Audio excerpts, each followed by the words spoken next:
Hello kind people, ఈరోజు మీరు చూస్తున్న ఈ బ్యూటిఫుల్ ఈవెంట్ని అబిఎక్స్ వాళ్ళ సపోర్ట్తో బెటర్ లైఫ్ చిల్డ్రన్ హోమ్లో కండక్ట్ చేసాం.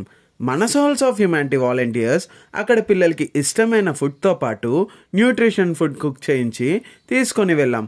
మేము వెళ్ళగానే పిల్లలు చాలా హ్యాపీగా మమ్మల్ని వెల్కమ్ చేశారు.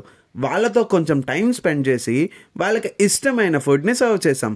పిల్లలందరూ చాలా డిసిప్లైన్డ్గా ఫుడ్ ప్లేట్స్లో పెట్టించుకొని అబిఎక్స్ మేనేజ్మెంట్ని బ్లెస్ చేస్తూ ప్రేయర్ చేశారు. అండ్ మనం తీసుకొని వెళ్ళిన న్యూట్రిషియస్ ఫుడ్ని చాలా హ్యాపీగా తిన్నారు. We would like to appreciate ABX for coming forward to provide nutritious food to the children living in orphan home. ABX వాళ్ళు న్యూట్రిషియస్ ఫుడ్ని కస్టమర్స్కి సర్వ్ చేయడంతో పాటు ఆర్ఫన్ హోమ్స్లో ఉంటున్న పిల్లలకి కూడా ఇవ్వటానికి ముందుకు వచ్చినందుకు మేమైతే చాలా హ్యాపీగా ఫీల్ అయ్యాం.